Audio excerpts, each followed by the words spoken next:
안녕하십니까. 장윤선의 취재 편의점 1일 알바생으로 취업한 경향신문의 구교영 기자입니다. 어제 박형광 기자에 이어서 진행 바통을 이어받았는데요. 휴가 간 장윤선 선배에게 누가 되지 않도록 열심히 한번 방송해 보도록 하겠습니다. 오늘 첫 번째 인터뷰는 민주당 박지원 의원과 함께합니다. 이재명 정부의 지난 한 달을 찬찬히 들여다보려고 하는데요. 의원님 소개해 드리도록 하겠습니다. 의원님 안녕하십니까? 아니 장윤선 앵커가 뭘 했다고 휴가 가요?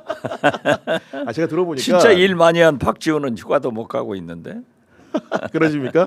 보니까 3년 동안 네. 한 번도 못 쉬고 일일이 일을 했다고 하더라고요. 보니까 이제 우리나라 휴가 문화도 정착돼서 이 한 여름 네, 이게 뭐 견딜 수가 있어요? 그렇습니다. 네. 그 낮잠 시간을 한 2시간 주든지 여름 한 달을 닫든지 이게 어떤 수를 내야지 못 견디겠어요. 어젯밤에 여의도 공원 운동하러 나갔다가요. 아무튼 운동이 아니라 노동을 하고 왔습니다. 아마도 이제 비 오듯 덥더라고요. 땀을 쏟으셨을 것 같은데 최근에 보도 보니까 해남에 유명 탤런트 부부가 방문을 했더라고요. 예, 김승우. 네. 예. 아니 땅끝 마을까지 김승우, 김남주 탤런트가 5인일로 간 겁니까? 저하고 가까워요. 그러니까 그 근방에 왔다가 네. 또 김승우 탤런트는 지금 한국 리틀 야구 연맹 총재 아니에요? 네. 그래서 체육계 인사들하고 오고 김남주 씨는 제가 찐팬입니다. 친하기는 김승우하고 친하지만은 속으로는 김남주. 그런 속마음을 말씀해 주셨는데 어쨌든 간에 오늘이 7월 3일이고 네. 지난 대선이 6월 3일이었기 때문에 한 달밖에 안 지났는데 이재명 후보 겪어보면은 거의 뭐 1년 6개월 한 것 같은 안정감이 많이 느껴지거든요. 아무튼 산뜻하게 출범한 것 같아요. 저도 정치 활동을 오래 했지만은 어떤 대통령이 취임했더라도 취임 당시에는 좀 좋은 평가를 해주는데 인사 등 모든 걸 잘 네. 하고 있는 것 같아요. 그래서 산뜻한 출발이다. 그 스타트 저는 그렇게 평가합니다. 그리고 지지자일 뿐 아니고 이재명 대통령을 안 뽑았던 분들 사이에서도 코스피 주가 지고 상승하니까 네. 야 뽑아서 정치적 효능감이 느껴진다 이런 얘기 하거든요. 그렇죠. 그렇기 때문에 어떤 특정 지역에 그 나이 드신 분들도 잘 뽑았다. 나는 안 찍었지만 잘 뽑았다. 야, 하고 네. 국민들이 투표한 것을 이재명 대통령 당선을 굉장히 좋아한다고 그래요. 특히 오늘 이제 여야가 상법을 그렇습니다. 합의해서 네. 통과시키잖아요. 그러면 경제민주화도 성큼 다가오고 코스피도 더 상승할 것이다. 5천을 바라보도록 한다라고 네. 했고 또 부동산 대책에 대해서 늘 우리 국민들은 부동산 아파트 한 채를 저축의 수단, 부의 수단 이런 걸로 평가하는데 그건 사실 산업자금이 아니거든요. 그렇습니다. 그러니까 그러한 투자를 주식시장으로 인도를 하자 하는 것은 아주 좋은 방향을 제시했다고 생각합니다. 네. 그런 정책적인 아젠다 세팅 능력도 이재명 대통령이 굉장히 탁월한 것 같고 네, 그렇죠. 거기에 더해서 인사가 만사라고 하는데 제1기 내각 인선이 거의 완비가 됐거든요. 지금 현재 국토교통부 장관하고 문화체육부 장관이 결정되지 않았는데 네. 지금까지 장관 인사도 상당히 호평이고 좋은 분들이 됐어요. 어떻게 됐든 아주 좋은 출발을 했다. 꼭 이 속도대로 좀 계속 5년을 나가줬으면 좋겠다 이런 네. 생각 같습니다. 그러니까 문체부 장관을 겪어보신 분으로서 사실은 우리 K컬처를 대표하는 장관 굉장히 중요한 자리인데 좀 어떤 분이 돼야 된다고 생각을 하십니까? 적임자는 저죠. 다시 한번 어게인 박지원. 네. 아니 제가 웃으려고 그랬는데 지금 문체부 장관들 청문회 하면서 국회에서 역대 문체부 장관 중에서 제일 잘한 사람이 누구냐 네. 하면은 대개 박지원을 꼽더라고요. 그런데 어떻게 됐든 문화예술계 분들은 김대중 대통령의 문화정책 지원은 하고 간섭은 하지 않으면은 창작력이 나오는 거예요. 그래서 윤석열 3년간 보세요. 1,000만 이상 관객 드는 영화 한 편 안 나왔어요. 그러니까요. 네. 모든 게 다 침체됐잖아요. 네. 우리 국민성이, 우리 민족성이 신만 나면은, 흥만 나면은 확 퍼지는 창조력이 나오기 때문에 네. 문화예술은 진짜 중요하지만은 한편 이것을 산업화하는데, 제가 장관할 때도 문화산업국이 있었습니다마는 더 이제 촉진해야 되니까 좋은 분이 했으면 좋겠어요. 네. 그리고 이번 인선 중에서 가장 인상 깊었던 게 전직 윤석열 정부의 국무위원 중에서 유임하신 분들이 있거든요. 그렇죠. 송미령 네. 농식품부 장관 같은 분이 했고, 네. 그리고 오유경 식약청도 했는데 네. 이게 전례 없는 일로 보여가지고 정권이 교체됐는데 그 전직 장관을 쓴다? 굉장히 기상천외한 발상 같기는 한데 어떻게 평가하십니까? 물론 전에도 그러한 적은 있었지만은 정권 교체가 돼가지고 여야 정권 교체가 돼가지고 유임한 경우에는 거의 없었죠. 그렇지만은 송미령 장관에 대해서 저는 긍정적 평가를 했다가 해남 농민의 이무진 회장 등 농민단체에서 혼나게 비난을 받았어요. 네. 그렇지만 제가 볼 때 윤석열 정부에서 농림장관을 하면서도 근본적으로 윤석열 정부는 특히 대통령은 농어민에 대한 서민에 대한 애정이 없었어요. 그런데 송미령 장관은 제가 해남 완도 진도가 농촌 지역 아니에요? 네. 물론 노촌도 있지만은 상대적으로 농민에 대한 애정이 강해요. 그리고 작년도에 기후 변화로 변멸구 피해가 엄청나게 컸는데 제가 해남으로 초청을 해서 같이 둘러보고 그 변멸구 피해를 최초로 농업재해 지역으로 선포를 해줬다고요. 네. 그래서 변멸구 피해를 받은 농민들이 약 10억 보상을 받았고 정부로부터. 네. 해남이 배추가 유명한데 작년도에 그 배추 수입을 제한하면서 그 농민들의 이익 보호를 해주니까 작년도에 해남 배추가 완판되고 돈을 많이 벌었어요. 오. 해남이 전국 배추의 30%를 공급하고 금액으로 약 3,500억 매출을 올리는데 그게 잘 돼가지고 해남 배추 농가에서는 저를 배추 대통령이라고 합니다. 이런 것 또 금년에도 봄 배추에서 꽃대가 나오니까 이것도 농업체로 인정해가지고 5억 4천만 원을 농민들한테 배상했단 말이에요. 실제로 10억, 5억 이것은 국가 예산으로 보면 아주 작은 액수이지만은 농민들로서는 그렇죠. 굉장히 큰 네. 보상을 받은 거예요. 그리고 자기들이 참 자식처럼 생산한 그러한 변화, 배추나 이런 것에 대해서 정부가 있다 하고 배상해 주는 것을 높이 평가를 해서 네. 저는 잘했다 했다가 오. 그냥 문매를 맞고 지금은 대개 농민단체에서도 문제가 있는 것은 송미령 장관이 네. 농업사법, 양곡관리법, 농업재해법 이것을 반대를 했었어요. 그렇지만 그것은 윤석열 대통령 정부에서 반대를 하니까 반대를 했는데 이번에 그러한 것은 쌀 생산을 줄이면서 네. 그러한 법을 다 찬성하기 때문에 이제는 좀 진정됐다 네.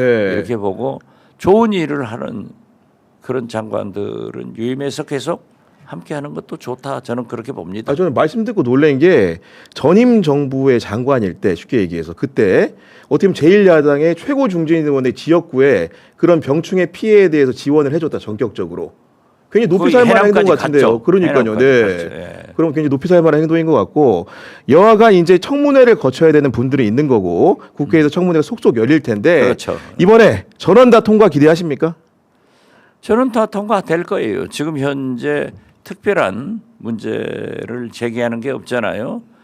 김민석 총리 후보자도 오늘 사실은 우리 민주당에서는 30일 날 하자라고 네. 했는데 우원식 국회의장께서 야당에서 좀 문제 제기를 하니까 좀 더 얘기해봐라.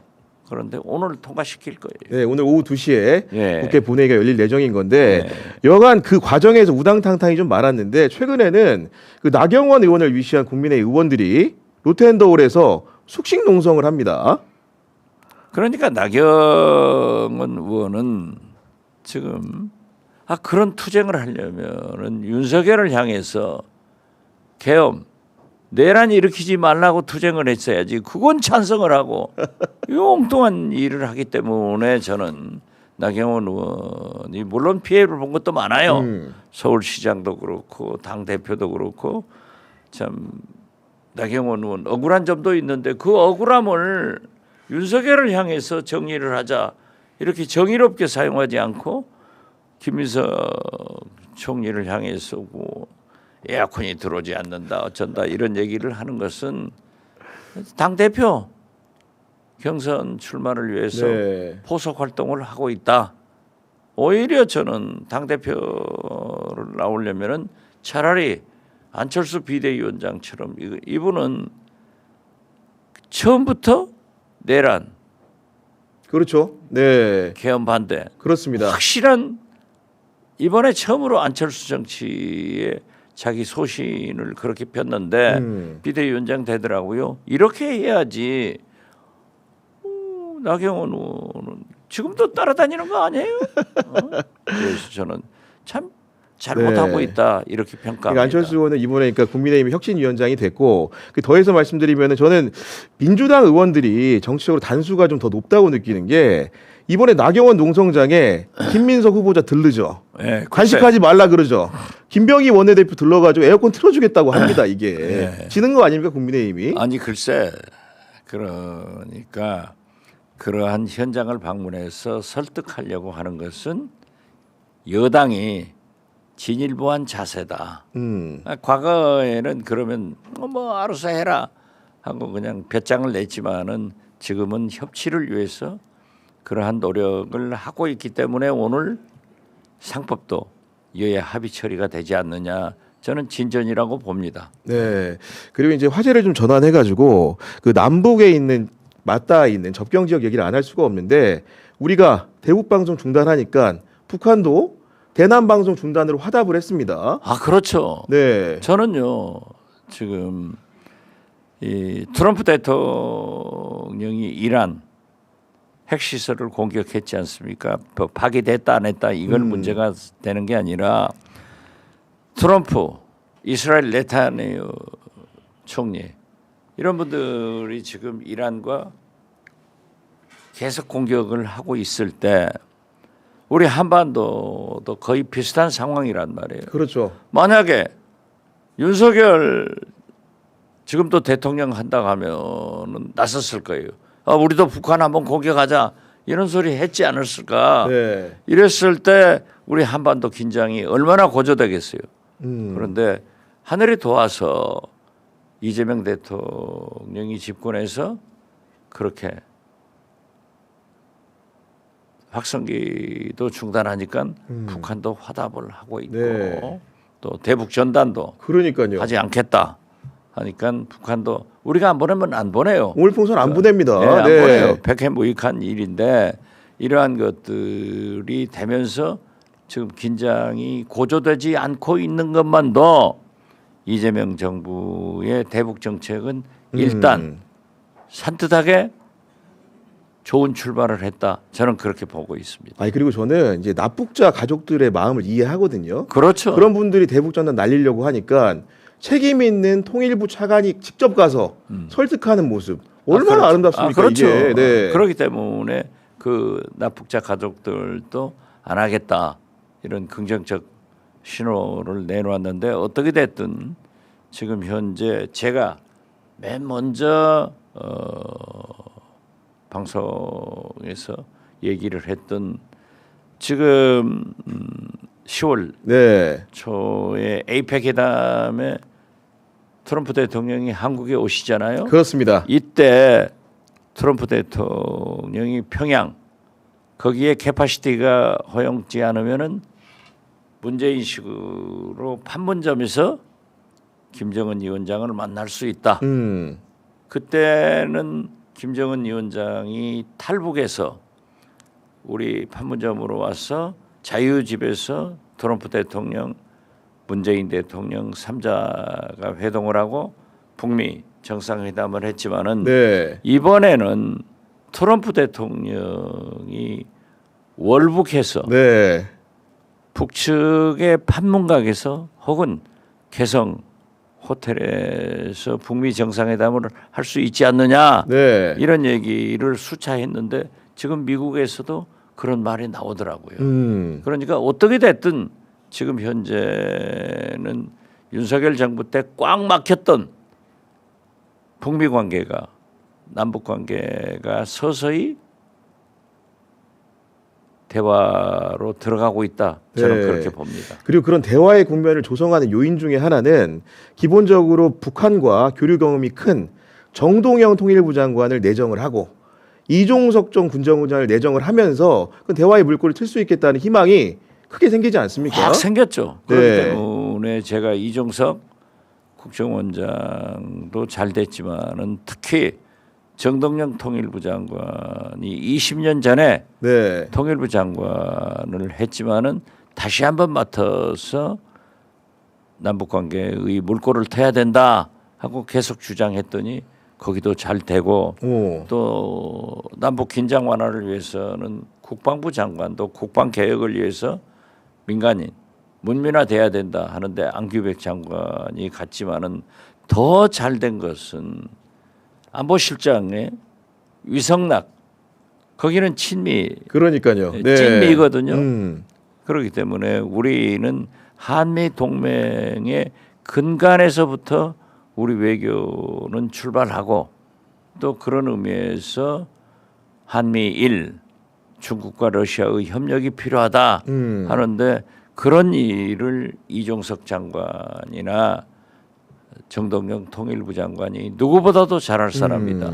그리고 한미 동맹 관계는 유성락 안보실장이 잘하기 때문에 아주 그 황금 최고의 뭐 트로이카 정도 되겠네요. 안보 네. 라인이 구성됐다. 저는 그렇게 봅니다. 아니 그리고 국정원장을 문재인 정부 때 지내셨기 때문에 혹시 이종석 원장이 연락해서 이것저것 좀 알려달라 이런 자문 좀 구해야 되는 거 아닙니까 지금? 만나기로 했습니다. 그래? 아 조만간에 만나서 예, 예. 인수인계 좀 해주시고 이렇게. 아니 인수인계가 네. 아니라 서로 의견 교환을 해줘야죠. 저보다도 굉장히 전문가이고 오랫동안 통일부 장관도 했고 특히 이종석 장관은 대중 문제의 전문적인 연구를 한 학자이기 때문에 잘하실 거예요. 네. 그리고 이제 국제 정세 변화 속에서 오는 9월 3일이 중국의 전승절 80주년 기념식이 열리는데 중국 측에서 이재명 대통령 보고 와달라 이런 요청을 했는데 어떻게 좀 해야 되는 겁니까? 굉장히 신중한 결정을 이재명 대통령은 하셔야 된다 이렇게 생각합니다. 다행히 7, 8월경에 이재명 대통령이 방미를 해서 트럼프 대통령과 회담을 하게 된다고 하면은 전승절에 참가해도 좋겠죠. 그렇죠. 네. 그렇지만은 거듭 말씀드리지만은 우리는 지금 안미 경중 이 문제가 트럼프 대통령에 의해서 더욱 제기되고 있을 때 뭐라고 하더라도 한미 동맹 관계가 굳건해야 되고 거기에서 모든 외교가 출발해야 되기 때문에 네. 저는 전승절 초청받은 것도 좋은 일이지만은 먼저 미국과 즉 이재명 트럼프 회담이 이루어진 다음에 네. 전승절 중국 방문을 했으면 좋겠다 이런 생각을 갖습니다. 아니 정말로 오묘한 시점에 초청장이 온 것 같은 게 왜냐하면 관세 문제로 그 한미 양국 간의 여러 가지 조율이 이루어지고 있는 시점이고 결국 매듭은 이재명과 트럼프가 만나서 지어야 되는데 그렇죠. 그 틈새에 딱 중국이 초청장을 날린 거죠. 일정이 이제 네. 그렇게 된 걸 뿐이지 그걸 잘 중국이 이용했다고 볼 수도 있죠. 그렇지만 저는 거듭 말씀드리지만은 이종석 국정원장도 그런 표현을 썼습니다만은 이제 김대중 대통령께서 그런 표현을 써서 제가 계속 사용한 거예요. 우리는 미국 풀도 먹어야 되고 중국 풀도 먹어야 되고 네. 러시아 풀도 먹어야 돼요. 미국 풀만 먹으면은 우리 경제가 영양실조 걸립니다.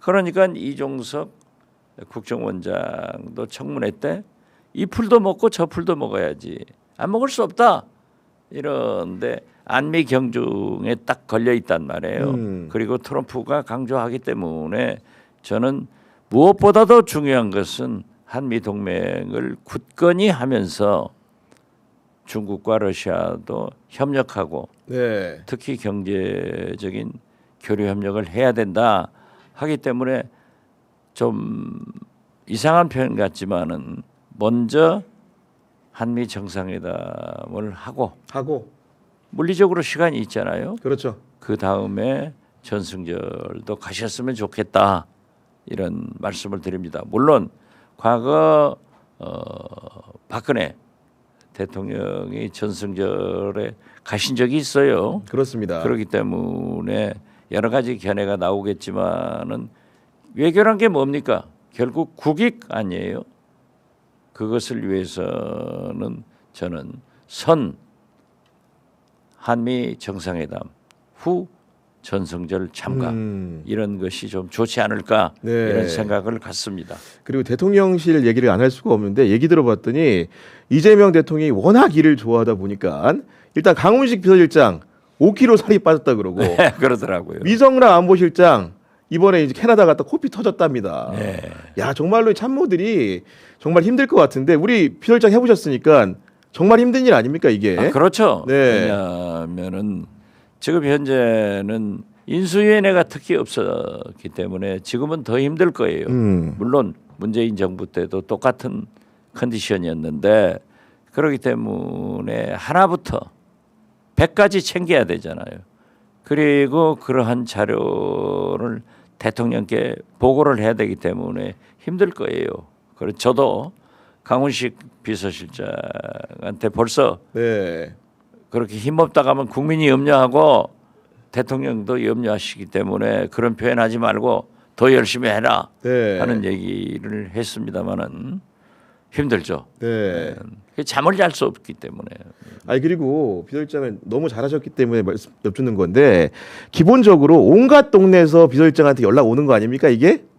그렇죠. 뭐 삼남 그러니까, 한사이 네. 나오는 거죠. 네. 저기 해남에 비가 안 온다 하는 것부터 시작해서 코스피는 어쩌다, 환율은 어쩌다 이런 것이 삼남 한사이 아침에 다 보고가 들어와야 되고 그것을 다 읽어야 되잖아요.